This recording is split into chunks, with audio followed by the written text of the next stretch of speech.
Bradesco. Entre nós, você vem primeiro. Olá, boa noite.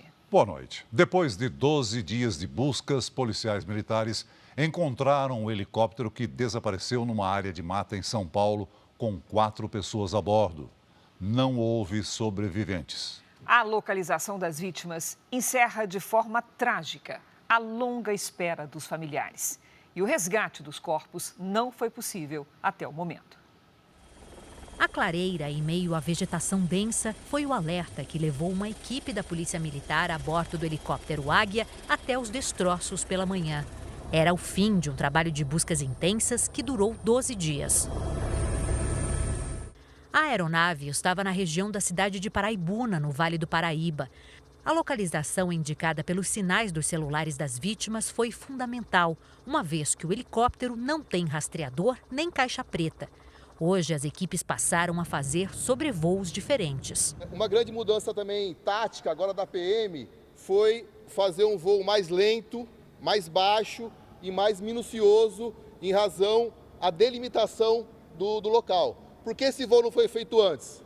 Porque nós ficaríamos meses fazendo da forma que foi feito, porque a área é muito vasta. Assim que os destroços foram localizados, os policiais militares dos 2 helicópteros deram início à operação de chegada até o local do acidente.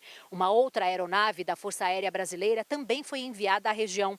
Os agentes usaram uma técnica de rapel para chegar até o local. Deslizando em cordas, eles desceram até o helicóptero no meio da mata. A descida dos policiais por rapel possibilitou confirmar que não houve sobreviventes.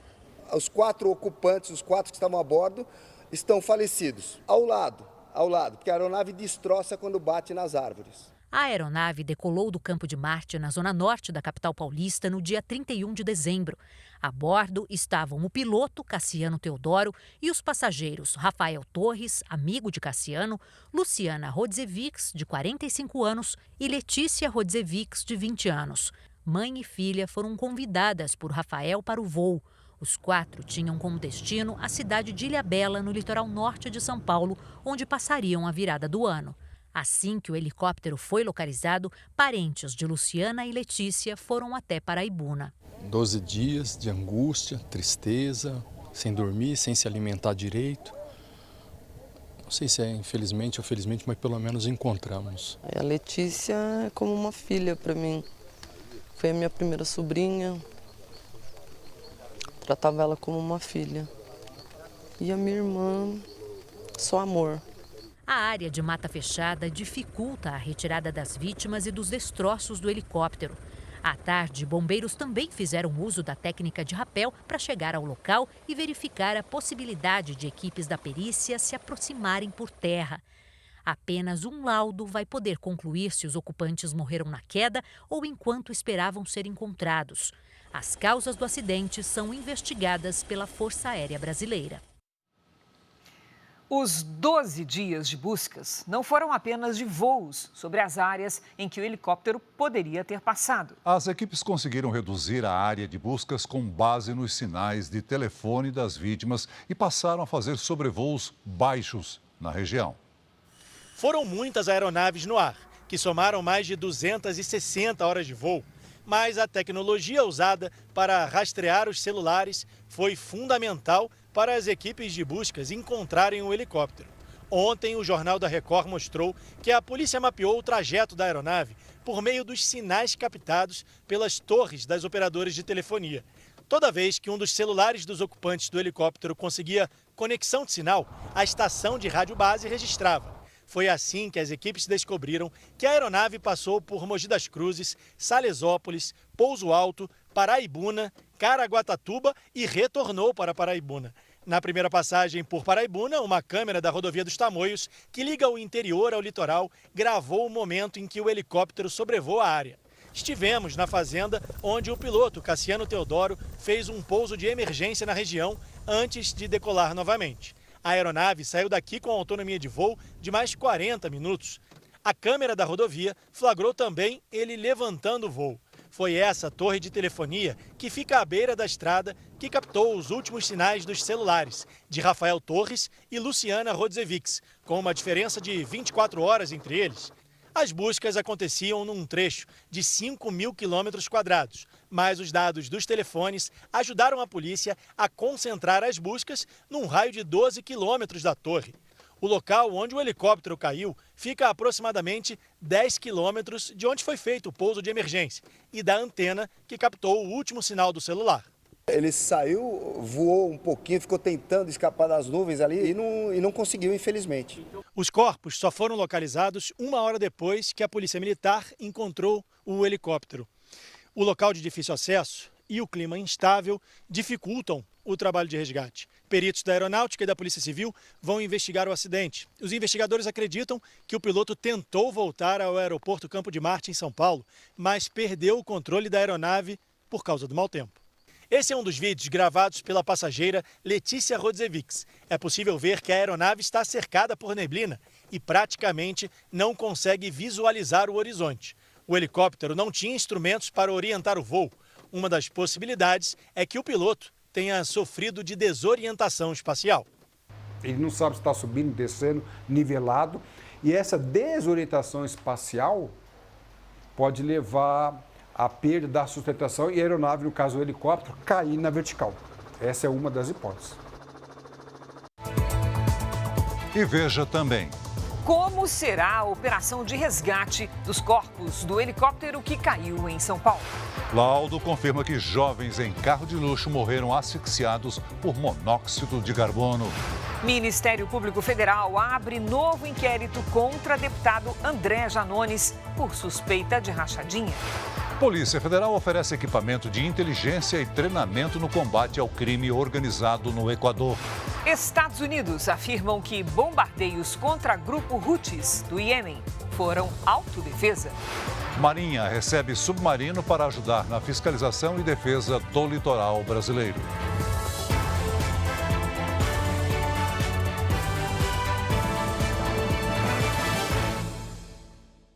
Oferecimento Bradesco. E para você, o que vem primeiro em 2024?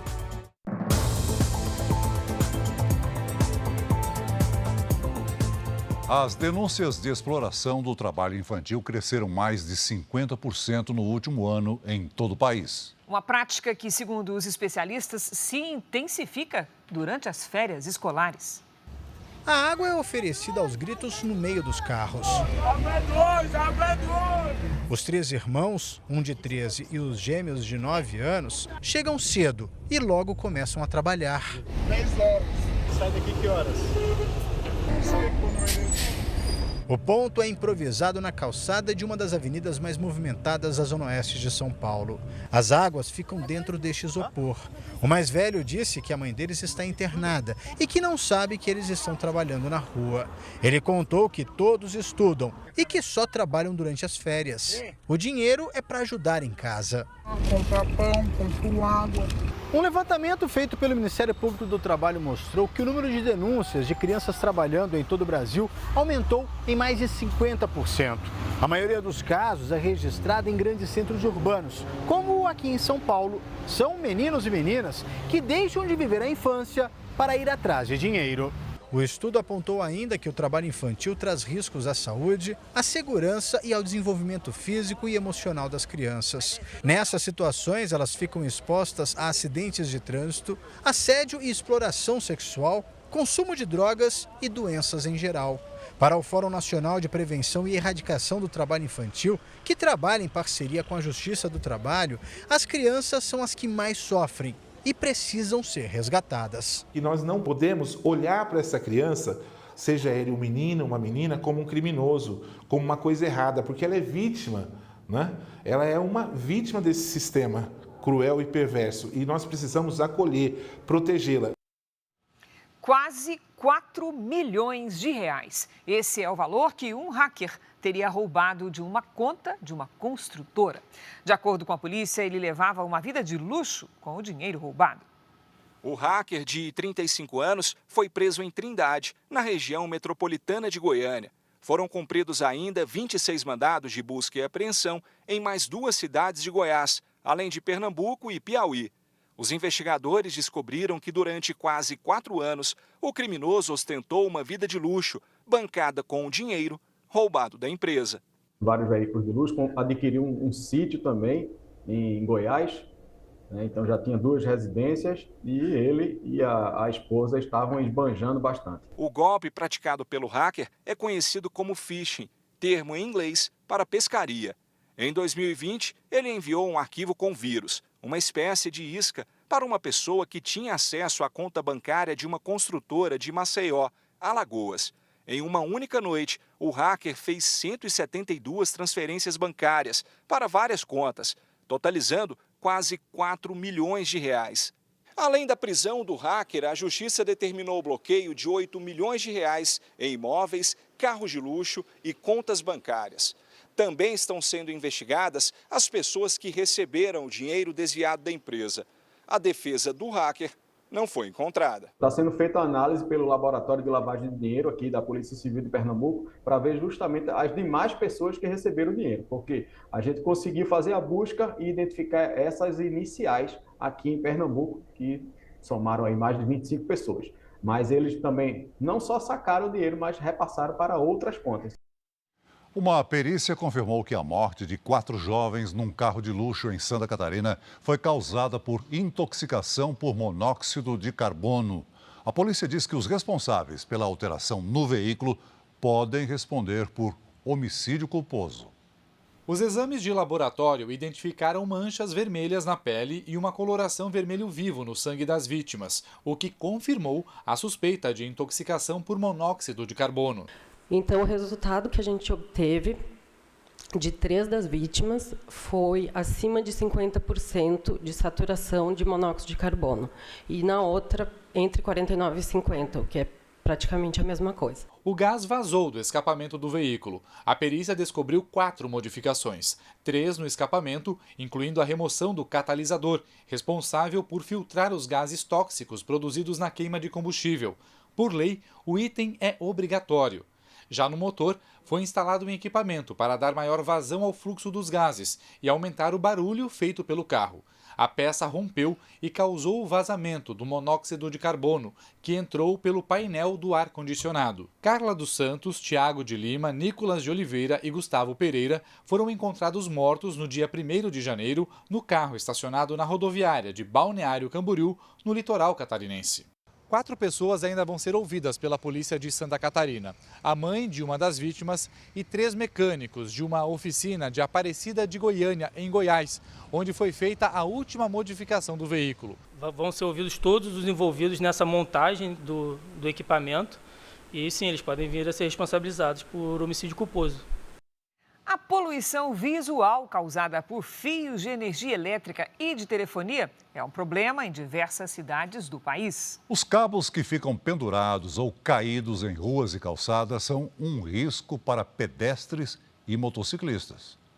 Carlos passava de moto por esta rua na zona sul de Porto Alegre e por muito pouco não sofreu um acidente. Me deparei no meio da avenida com um emaranhado de fio, onde tinha um isolador bem no centro assim. Imagina se eu não vejo aquilo ali, ia dar um acidente feio ali. O funcionário público acionou a prefeitura e os fios foram recolhidos. Mas basta circular pela cidade para que outros pontos de risco sejam encontrados. A Prefeitura de Porto Alegre começou hoje uma operação de retirada dos fios caídos pelas ruas. As equipes vão cortar os cabos soltos e inativos que estejam abaixo de 3 metros de altura. É nessa posição que os fios se tornam um risco para pedestres e motociclistas.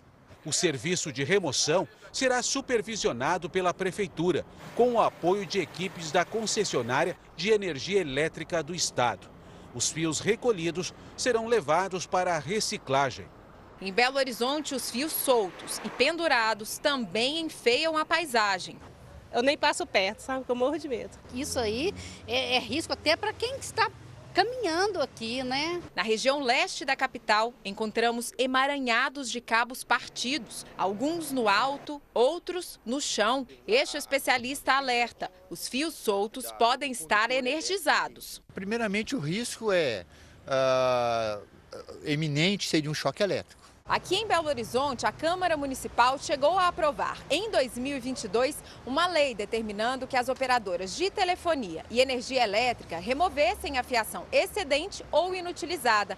Mas a medida foi considerada inconstitucional pelo Superior Tribunal de Justiça. De acordo com a Prefeitura, a responsabilidade sobre os fios soltos é das agências que regulam os serviços de telefonia e fornecimento de energia elétrica. A Anatel informou em nota que cabe às distribuidoras de energia elétrica detalhar as regras de utilização da infraestrutura e realizar a gestão dos postes. Já a ANEEL disse que a responsabilidade pela manutenção da fiação é das empresas de energia elétrica e das operadoras de telefonia.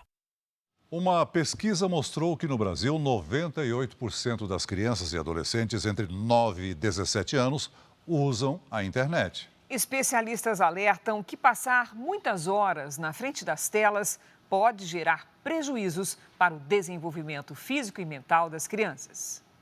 Na sala de casa, pai, mãe e filhos passam horas conectados, cada um com sua própria tela. O caçula, Gabriel, de 5 anos, fica até 6 horas por dia no celular, literalmente sem tirar o olho do aparelho. Você gosta muito do celular? Amo. Jogar bola é chato. A rotina de uso de tecnologia começou nos primeiros meses de vida de Gabriel. A mãe Priscila sabe que faz mal, mas admite que facilita muito a vida dela. Desde bebezinho, para ter uma distração para ele poder comer. Ele só larga o celular na hora que ele de fato vai dormir. Uma pesquisa sobre o uso de tecnologia na infância mostra que 24% dos entrevistados tiveram o primeiro acesso à internet até os 6 anos de idade. Em 2015, esse número era de 11%. Entre os entrevistados com idade de 9 a 17 anos, 98% usam a internet e 88% têm perfis nas redes sociais. Quanto maior o tempo de exposição da criança a celulares e tablets, menos ela brinca ao ar livre, corre, pula, balança. Especialistas alertam para os prejuízos no desenvolvimento motor e na capacidade de interação social. Eles dizem que o acesso à tecnologia já na infância é uma mudança irreversível. Cabe aos pais lidar com tamanho desafio. Esta psicopedagoga explica os efeitos do vício em telas. Acaba também tendo um prejuízo até desenvolvimento motor, porque ele reduz muito essas atividades físicas, ele já não corre mais, ele fica ali dependente de ficar sentado, a sua postura também é inadequada, ele passa a ter problemas posturais. Os pais de Gabriel até querem diminuir o tempo dele no celular, só não sabem ainda como fazer isso. É que nem tirar a mamadeira ou tirar a chupeta. Nos primeiros dias vai ser bem sofrido. Tem que traçar uma meta e tentar atingir. Um incêndio no metrô de Brasília suspendeu a circulação de trens nesta sexta-feira. Segundo os bombeiros, as chamas podem ter sido provocadas por um superaquecimento no sistema de freios. Ninguém ficou ferido. O STJ colocou em liberdade o ex-diretor da escola de samba Gaviões da Fiel, Elvis Riola de Andrade, o cantor. Ele foi condenado a 16 anos de prisão pela morte de um agente penitenciário. Preso na Bolívia, cantor tinha direito ao regime semiaberto no Brasil. Em Goiás, um guindaste tombou sobre uma casa durante a instalação de uma piscina. Uma câmera de segurança registrou o momento do acidente. 3 pessoas ficaram feridas. O traficante Fernandinho Beiramar foi transferido para um presídio de segurança máxima em Mossoró, no Rio Grande do Norte. Outros 10 líderes de facções também foram transferidos numa estratégia de combate ao crime organizado. Lembra do DOC? Pois é, ele está com os dias contados. O documento de ordem de crédito usado em transferências bancárias vai deixar de existir a partir de segunda-feira. A partir das 10 da noite de segunda-feira, os bancos vão deixar de oferecer o serviço para pessoas físicas e jurídicas. Para quem deixou as transferências agendadas, o DOC ainda vai funcionar até 29 de fevereiro. Criado há quase 40 anos pelo Banco Central, o DOC perdeu espaço para maneiras mais rápidas e mais baratas de transferência de recursos, principalmente o Pix. Segundo a Federação Brasileira de Bancos, 18 milhões de DOCs foram feitos no primeiro semestre do ano passado. Ainda assim, o número representa 0,05% de todas as transações bancárias realizadas em 2023.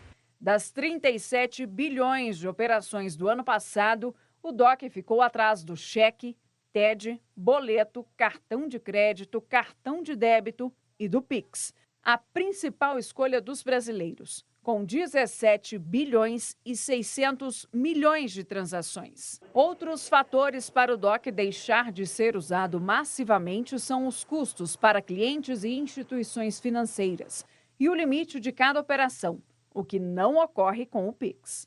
O DOC permitia que fosse pago e feita a transferência de até 5 mil, era R$ 4.999. E o Pix, a depender do banco, você pode solicitar um aumento da transferência para o limite que você precisar. A Febraban diz que sempre apoiou o Banco Central no desenvolvimento do Pix. O Pix nos auxiliou aqui na questão de bancarização, porque antes você tinha muita gente e não ia ao banco porque tinha que pagar uma tarifa para fazer um DOC, por exemplo, para fazer uma TED. Além do DOC, as operações de transferência especial de crédito, a TEC, feita exclusivamente por empresas para pagamento de benefícios a funcionários, também vão deixar de existir. O Ministério Público Federal do DF abriu inquérito para investigar o deputado federal André Janones. A suspeita de prática de rachadinha também é investigada pelo Supremo Tribunal Federal.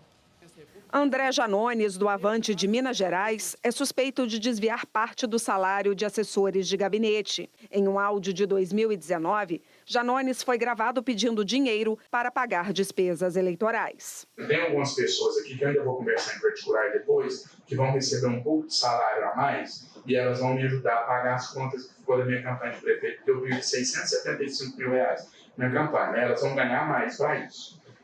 Isso é devolver salário, você está chamando de outro nome. Não é porque eu devolver salário, você manda na minha conta, eu faço o que eu quiser. Hoje, por uma rede social, Janones se defendeu. Disse que havia acabado de receber a notícia de que todos os assessores e ex-assessores dele concluíram os depoimentos à polícia e que disseram nunca ter presenciado a prática de rachadinha.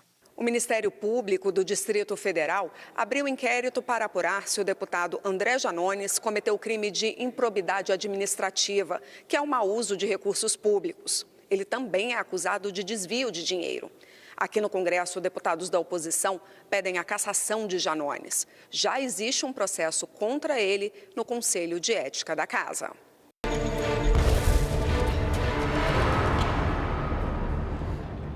Autoridades israelenses apresentaram hoje no Tribunal Internacional de Justiça a defesa do país contra a acusação de genocídio na Guerra do Oriente Médio. De acordo com os advogados israelenses, a denúncia é uma distorção do que acontece no território palestino. Eles pediram que o tribunal rejeite o pedido da África do Sul de suspensão das ações militares na faixa de Gaza.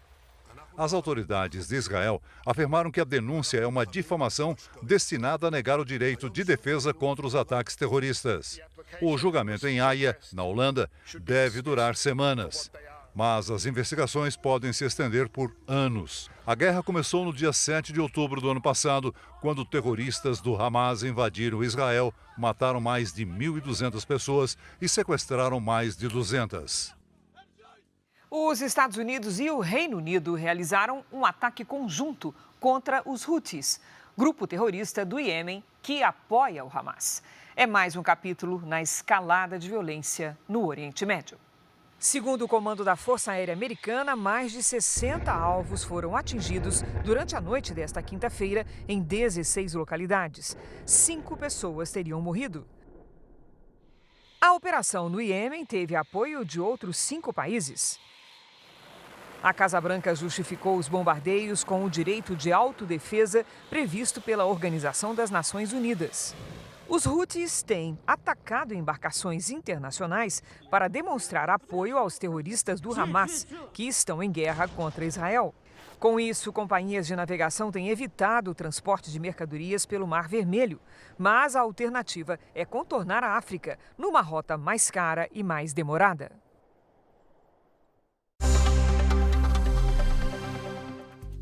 O primeiro-ministro britânico Rishi Sunak visitou a Ucrânia para anunciar um novo pacote de ajuda equivalente a mais de 15 bilhões de reais. Sunak quer reafirmar o apoio a Kiev no conflito contra Moscou. O pacote deve ser usado para financiar mísseis de longo alcance, defesa aérea e segurança marítima. Às vésperas das eleições em Taiwan, o Ministério da Defesa da China alertou que vai acabar com qualquer plano de independência na ilha. Pequim considera o país como parte do seu território. Já a Casa Branca sinaliza que a nação deveria ser independente. Os Estados Unidos enfrentam uma forte nevasca. Chicago, Atlanta, Nova York e a capital, Washington, são as regiões mais afetadas. Estradas estão cobertas pela neve e foram bloqueadas. Aeroportos também registraram atrasos e 1.600 cancelamentos de voos. Um temporal atingiu a cidade de Nova Friburgo, na região serrana do Rio de Janeiro, esta tarde. Ruas ficaram alagadas. Nesta imagem é possível ver que a enxurrada destruiu parte do calçamento. A inundação chegou a interromper o tráfego na rodovia Washington Luiz, que liga a região serrana à capital fluminense. A chuva também causou transtornos em Niterói, na região metropolitana. Atravessar a principal avenida da cidade se tornou um desafio para os motoristas. A sexta-feira foi de temporais também na região sul. Então vamos com a previsão do tempo com a Lidiane Sayuri. Oi, Lid, boa noite. Essa chuva deve se estender por outros estados? Sim, Cris. Boa noite para você. Oi, Celso, boa noite a todos que nos acompanham. Neste momento, a frente fria que provocou tempestades está no sudeste e as nuvens mais carregadas estão na região central do Brasil. No centro-oeste, no norte e no nordeste, a chuva forte vem de maneira isolada e pode acontecer a qualquer hora. No litoral de São Paulo, no Rio de Janeiro e no sul de Minas, é alto risco de alagamentos.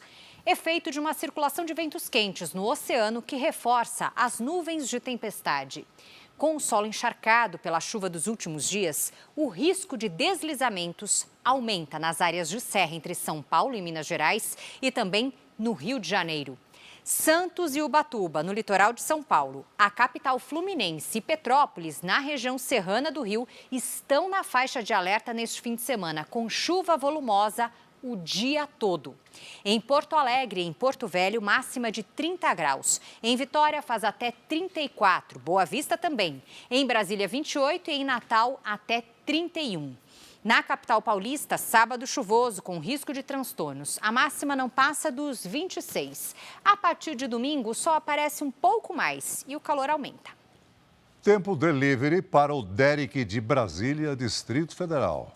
Vamos lá. Oi, Derek, atenção, porque a chuva pode ser forte, principalmente à tarde e à noite. A temperatura fica entre 27 e 28 graus. Mande seu pedido pelas redes sociais com a hashtag você no JR. Cris, Celso. Obrigada, Lid. Ok, Lid. Veja a seguir: ataques de aranhas crescem no estado de São Paulo e especialistas alertam para os cuidados em caso de picadas. As últimas novidades sobre a queda do helicóptero que matou 4 pessoas no interior de São Paulo. Chefe da maior facção criminosa do Rio de Janeiro é morto em confronto com a polícia militar.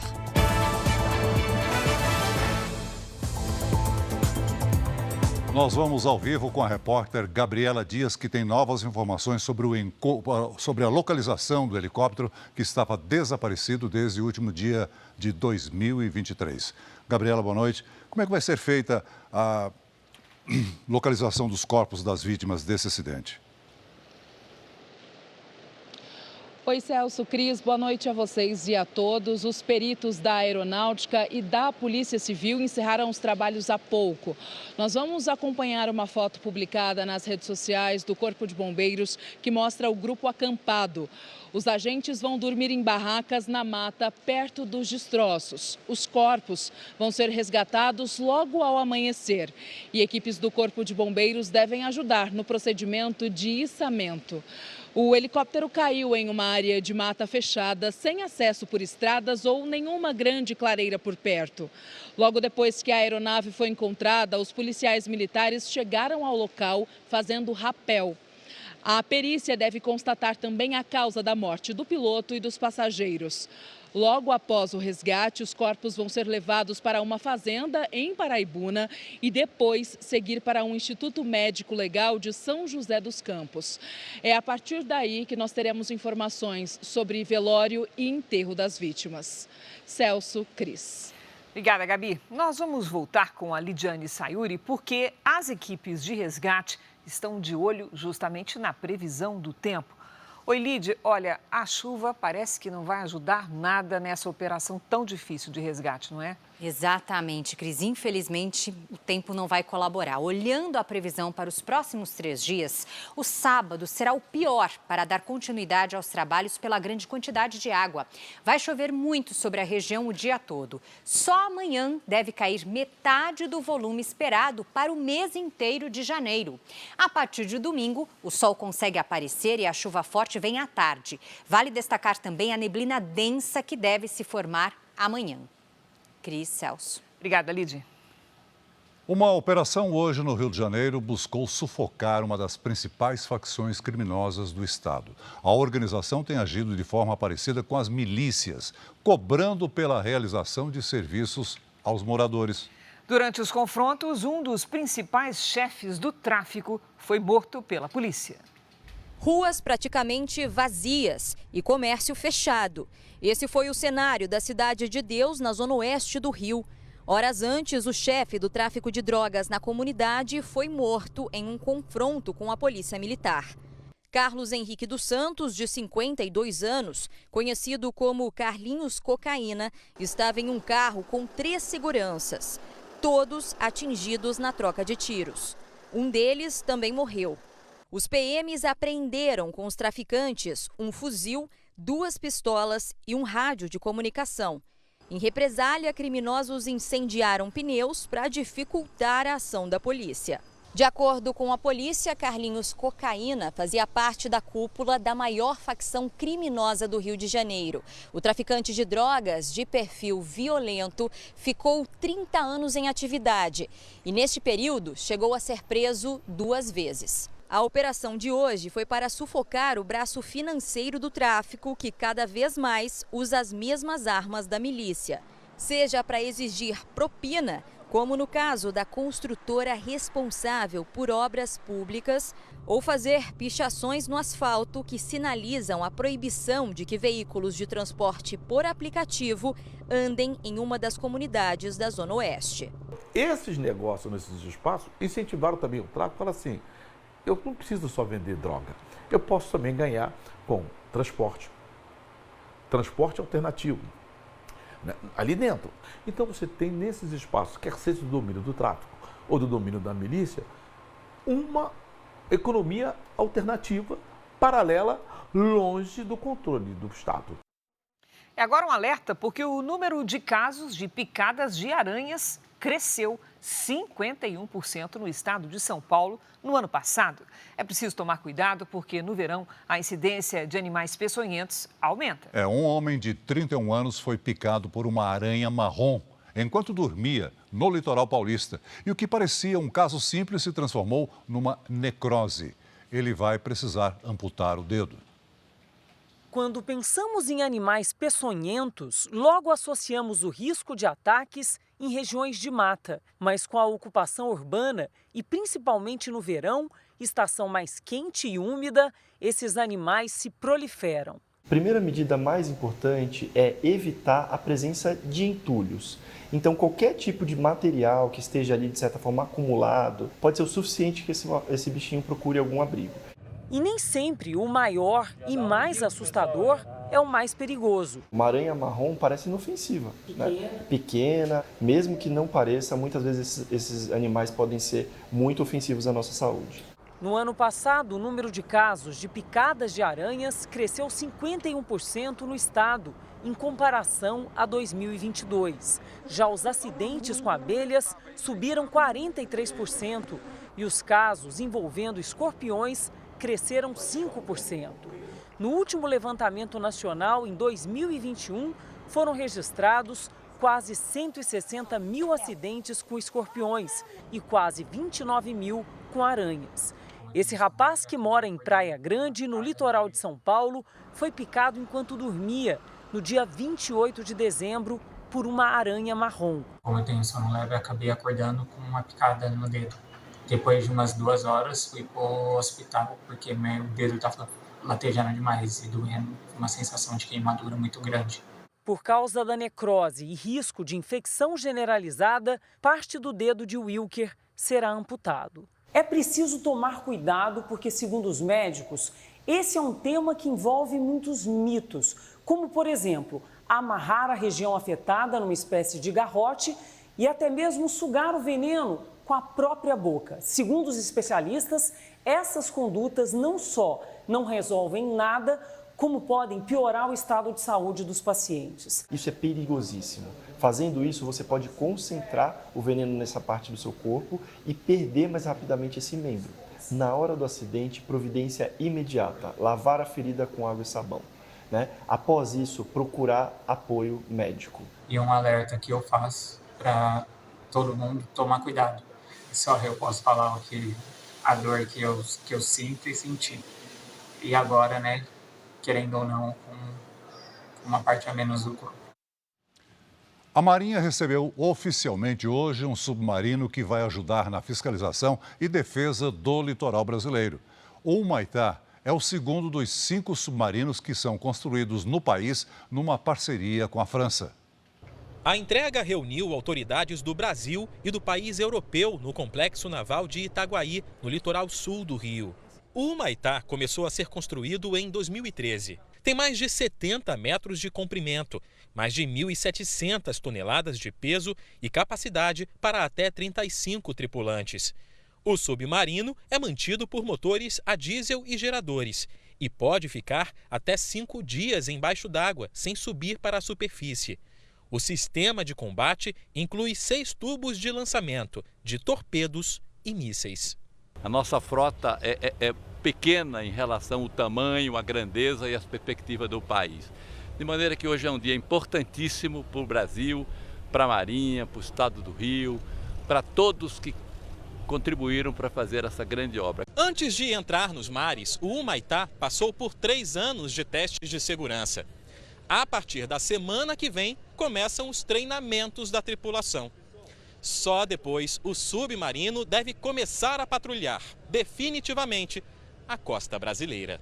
O Humaitá é o segundo dos 5 novos submarinos do programa de ampliação da frota naval brasileira. O primeiro a ser entregue foi o Riachuelo, no ano passado. O 5º e o último será movido a energia nuclear e deve entrar em operação até 2036. O projeto, orçado inicialmente em 37 bilhões de reais, já consumiu 50 bilhões. Há uma geração de emprego direto, contribui para a independência tecnológica do Estado e além da arrecadação de impostos. A guerra contra o narcotráfico no Equador chega ao 3º dia, com ao menos 16 pessoas mortas e quase 360 detidas. Uma das 7 rebeliões foi controlada e o número de reféns caiu para 170. A polícia e o exército do Equador intensificaram as operações de segurança em todo o país. Em Machala, a rebelião foi controlada e 8 pessoas foram libertadas. Os agentes também conseguiram prender os líderes de mais uma facção criminosa no país. É a segunda de 22 gangues que dominavam o narcotráfico. Ao todo, foram 40 prisões nas últimas 24 horas. O traficante Fito, que fugiu da cadeia e desencadeou a onda de violência, segue foragido. As autoridades colombianas temem que o criminoso busque refúgio no país vizinho. Em meio ao conflito, o presidente Daniel Noboa propôs ao Congresso um reajuste de 12% para 15% no imposto sobre produtos vendidos ao consumidor, como forma de aumentar a arrecadação e financiar a segurança pública. Os Estados Unidos prometeram ajuda ao Equador no combate ao narcotráfico. Cooperação semelhante acontece em ações conjuntas com o país vizinho, o México. Segundo o Departamento de Estado americano, uma visita oficial ao Equador deve ocorrer nas próximas semanas, para traçar uma estratégia que inclui o compartilhamento de inteligência. A general Laura Richardson vai liderar as operações americanas no Equador. Agentes da Polícia Federal Brasileira participaram hoje de uma reunião com as polícias das Américas para discutir como ajudar o Equador a conter a onda de violência. A reunião por videoconferência contou com representantes de 20 instituições policiais de 16 países das Américas e foi realizada por iniciativa das autoridades brasileiras. A Comunidade de Polícias da América, a Ameripol, foi criada em novembro do ano passado e tem sede em Bogotá, na Colômbia. O diretor-geral da Polícia Federal, Andrei Rodrigues, é o secretário executivo dessa organização internacional. Ele colocou a PF à disposição do Equador. O Brasil ofereceu intercâmbio de informações para enfrentar o crime organizado. A Polícia Federal Brasileira também pode ajudar as autoridades equatorianas a rastrear o dinheiro das facções criminosas. Foi discutida ainda a possibilidade de abertura de um escritório da PF em território equatoriano. Oferecemos equipamentos e também treinamento na área de inteligência, equipamentos de extração de dados, de cruzamento de informações e também a possibilidade da identificação de presos do sistema carcerário local. Todos os países da Ameripol acertaram de encaminhar as propostas de cooperação policial à organização até amanhã. O objetivo é colocar as medidas à disposição do Equador o mais rápido possível. Veja a seguir: acidente grave em Minas Gerais deixa 6 mortos e dezenas de feridos.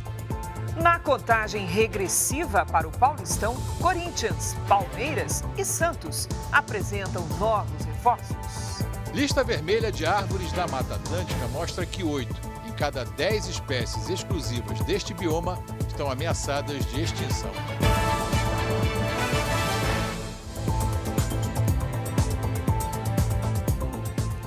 Está chegando a hora do Paulistão 2024 e você vai acompanhar todas as emoções do estadual mais importante do país aqui na tela da Record TV.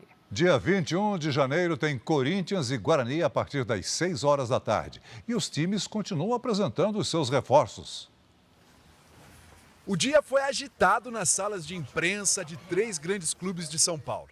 O Palmeiras apresentou o atacante Bruno Rodrigues, que estava no Cruzeiro. Chegar no momento mais vencedor da história do Palmeiras é uma oportunidade de vida para ele. Eu só tenho que agradecer a Deus de verdade, claro, a Deus, mas minhas pernas também. Então, mas se não fosse ele, hoje eu acho que eu não estaria aqui. No Santos a situação é bem diferente. O time vai jogar a Série B do Campeonato Brasileiro este ano e apresentou mais um dos 13 novos contratados para a temporada, que vai começar com o Paulistão. O experiente William Bigode, de 37 anos, falou menos de oportunidade e mais do peso da camisa santista. E representar essa camisa, independente se a gente vai jogar uma Série B, a gente sabe da responsabilidade, a gente sabe da cobrança. Aqui no Corinthians, a apresentação do dia foi do lateral esquerdo Hugo, que veio do Goiás. Ele chega bem valorizado. A partir de agora, a multa rescisória dele tem um valor de 100 milhões de reais. E na entrevista coletiva, 2 características chamaram a atenção: a sinceridade e a timidez. O nervosismo era claro. Apoiar... ou sair... Como é que se fala? Que a pergunta ficou inevitável. E entrevista coletiva, essas coisas, você gosta, não? Não. Eu sou um pouco mais reservado assim, né? Até no Goiás mesmo eu não gostava da entrevista. Sair rápido da cadeira nem é pelo desconforto de dar entrevista, mas é que o lugar tem que estar vago, porque quase todo dia tem um novo reforço chegando. A CBF informou hoje que o técnico Carlos Alberto Parreira, tetracampeão mundial pela seleção brasileira, foi diagnosticado com linfoma de Hodgkin. Esse é um câncer que atinge o sistema linfático, responsável pela imunidade do organismo. O treinador de 80 anos, há 4 meses, passa por quimioterapia e, de acordo com a família, apresenta excelente resposta. O presidente de Portugal recebeu hoje uma comissão que representa as vítimas de abusos sexuais cometidos por padres. O pedido é para que o governo mude a legislação para que esses crimes não prescrevam, ou seja, que não exista um prazo limite para a punição dos culpados. O apelo chegou ao Palácio de Belém, sede do governo português. A Associação Coração Silenciado, que reúne as vítimas de abusos da Igreja Católica no país, teve um encontro com o presidente Marcelo Rebelo de Sousa. A reunião aconteceu 11 meses depois da divulgação de um relatório feito por uma comissão independente que apontou milhares de abusos cometidos por padres e integrantes da Igreja Católica nos últimos 70 anos. O grupo já tem 512 provas testemunhais para comprovar os crimes. Quase 5.000 vítimas foram identificadas em fevereiro do ano passado, mas apenas 16 denúncias de violência sexual foram encaminhadas à justiça. A maioria dos crimes cometidos por padres segue sem solução. Muitos já morreram e, em outros casos, terminou o prazo determinado por lei para realizar o julgamento. É reconhecido que, em média, as pessoas só falam dos seus abusos sexuais na infância 42 a 50 anos depois. Como é que pode haver prescrições com um limite de 30 anos ou de 15 anos, quando depois as pessoas só vêm revelar segredos da sua infância, traumas da sua infância, muito mais tarde? Não pode ser. Como nós dizemos, a dor não prescreve. Os representantes das vítimas pediram ao presidente a criação de uma comissão do Estado e não da Igreja Católica para investigar os casos. Estamos à espera há bastante tempo. Agora, a nós só nos resta sensibilizar e, enquanto vítimas, que todos somos, sensibilizar para a questão. Porque, infelizmente, o poder continua a ser único da Igreja. Para quem viveu o horror dos abusos sexuais, a Igreja Católica pouco fez até agora. É preciso que haja alguma atitude mais forte, que a Igreja, repito, chegue à frente e traga um plano de indemnizações. Há milhares de pessoas que precisariam de ser compensadas materialmente, porque não há outra forma. Aqui no Brasil, um ônibus de turismo caiu de uma ponte na BR-116, na altura de Campanário, em Minas Gerais. 6 pessoas morreram e 26 ficaram feridas. O acidente foi por volta das 3 da tarde e envolveu 4 veículos. O ônibus ia de Novo Cruzeiro, no Vale do Jequitinhonha, para Piracicaba, no interior de São Paulo. Não há informações sobre a identidade das vítimas. As causas do acidente ainda vão ser investigadas. A área desmatada na Amazônia caiu pela metade no ano passado. Em compensação, a do Cerrado cresceu. Em um ano, os alertas denunciaram o desmatamento em mais de 5.000 quilômetros quadrados da Amazônia. A área equivale a quase 4 vezes o tamanho da cidade de São Paulo. Ainda assim, o número representa uma redução de quase 50% em relação ao que foi registrado em 2022.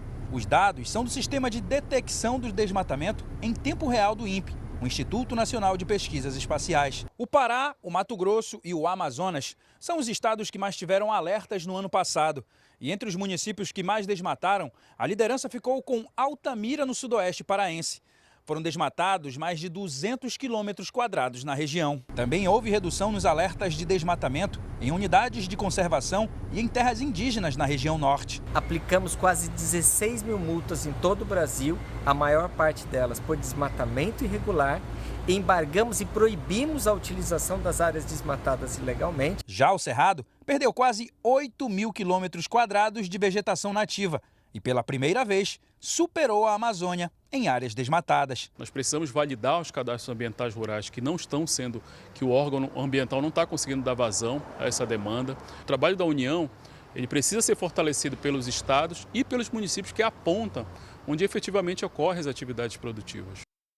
Já na Mata Atlântica, mais de 80% das espécies de árvores correm risco de extinção. O alerta está num estudo feito por pesquisadores da Universidade de São Paulo e de outras instituições brasileiras e internacionais. O estudo foi divulgado na Science, uma das revistas científicas mais conhecidas e prestigiadas do mundo, e mostra um levantamento de espécies de árvores da Mata Atlântica brasileira feito por pesquisadores da Universidade de São Paulo, do Jardim Botânico do Rio, da Universidade de Blumenau e de instituições internacionais. Essa é a primeira vez que a gente consegue fazer uma avaliação para a flora arbórea, né, para todas as espécies de aves para a Mata Atlântica, incluindo tanto as espécies que são exclusivas da Mata Atlântica, né, quer dizer, que ocorrem na Mata Atlântica em nenhum outro lugar do mundo, também quanto as populações de outras espécies que ocorrem tanto na Mata Atlântica quanto em outros domínios aí do nosso Brasil, né? Até o ano de 1500, segundo especialistas, a Mata Atlântica cobria praticamente todo o litoral brasileiro, mas ao longo dos séculos foi sendo reduzida pelo desmatamento, queimadas e degradação do meio ambiente. Hoje, resta um pouco mais de 10% da cobertura original. O quadro encontrado pelos pesquisadores foi preocupante e acendeu uma luz de alerta. A lista vermelha produzida pelos pesquisadores revelou que 82% das quase 2.500 espécies de árvores exclusivas da Mata Atlântica estão ameaçadas de extinção. Uma delas é o jequitibá rosa, essa mudinha que acabou de ser plantada. Mais tarde, quando ela chegar à idade adulta, ela vai ter uma altura de até 50 metros. A palmeira jussara, ameaçada por causa da extração do palmito, e a araucária, que pode desaparecer até 2070, também estão na lista. Outras 13 espécies consideradas endêmicas, isto é, só existiam na Mata Atlântica, foram consideradas possivelmente extintas. A boa notícia é que 5 espécies classificadas como extintas foram redescobertas. Mas é pouco, a ameaça ainda continua. Por isso, organizações civis como o Instituto de Pesquisas Ecológicas fazem um trabalho de reflorestamento e preservação da Mata Atlântica em vários pontos de São Paulo e de outros estados. Nesta reserva, em Nazaré Paulista, a 100 quilômetros da capital, onde havia 3 hectares de pasto, o Instituto plantou 600 mil árvores nos últimos 12 anos. Hoje, a área equivalente a 3 campos de futebol está praticamente recuperada, com araçás, jatobás, paineiras e ingás. Uma floresta que ainda está em construção, mas que é fundamental para manter a capacidade de produção de água que abastece milhões de pessoas na região metropolitana de São Paulo. O social é o fator mais importante dela, porque a gente precisa fazer com que as pessoas também estejam com a gente nessa luta, nesse processo. Então é muito importante que todos tenham esse entendimento que tudo está conectado, então é muito importante que a gente consiga conservar tudo de uma maneira geral também. Os pesquisadores que participaram do estudo esperam que a publicação na revista científica ajude a melhorar a conservação da Mata Atlântica. É uma situação bem preocupante, mas há saídas, né? Então espero que isso acenda esse sinal de alerta para a gente pensar com mais calma e pensar com mais planejamento em não perder esses milhares de espécies aí da nossa Mata Atlântica, que é onde a grande maioria, né, da nossa população brasileira vive, né? O Jornal da Record de hoje termina aqui. Essa edição na íntegra e também a nossa versão em podcast estão no Play Plus e em todas as nossas plataformas digitais. E à 00:30 tem mais Jornal da Record. Você fica agora com a novela Jezabel. E logo depois de Quando Chama o Coração, tem Pecado Mortal, edição especial. Não perca. Boa noite e bom fim de semana para você. Boa noite.